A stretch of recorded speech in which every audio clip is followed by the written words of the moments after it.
Google had a very, very busy morning, showing off a frankly incredible amount of new hardware. Now that we've made it through the event and had some time to think about it all, let's dive into the meat of Google's announcements. First off, there are two new Pixel smartphones, the Pixel and the Pixel XL.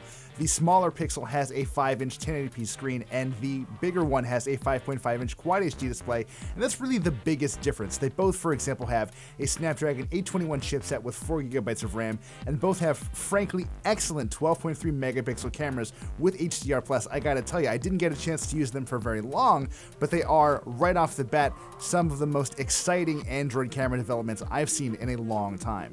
They're also the first phones with Google Assistant built in. Now, we got a taste of that with Allo, and you activate it on the phone by holding down the home button.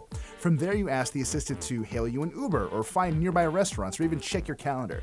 Now, I know what you're thinking. Some of these features aren't new for digital assistants, but the assistant here has two notable edges. For one, it taps into Google's knowledge graph to answer specific questions, and it also remembers the context of your question, so you don't need to think about how you're saying things. Speaking of the assistant, it also has a physical avatar in the form of Google Home. Think of it as a cheaper, smarter version of the Amazon Echo that'll do stuff that I just talked about, plus tie into surprising services like Netflix. Oh, it'll also respond to nebulous requests, like play that Shakira song from Zootopia, which I've never seen, but now I know exactly what this song is. Maybe the best part, though, is the mute button. One touch ensures Google won't hear what you're talking about. Then there's the $79 Daydream View, and as it turns out, Google's first VR headset might be the most comfortable one out there.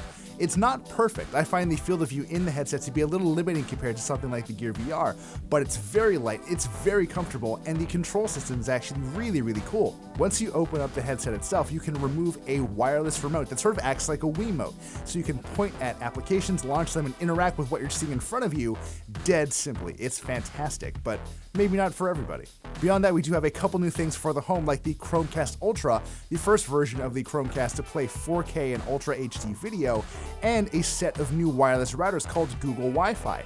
If you live in a place with spotty connections, this might be the way to go. Basically, you can link up multiple Google Wi-Fi routers to give you the strongest in-home network possible. Maybe more surprising is what we didn't see.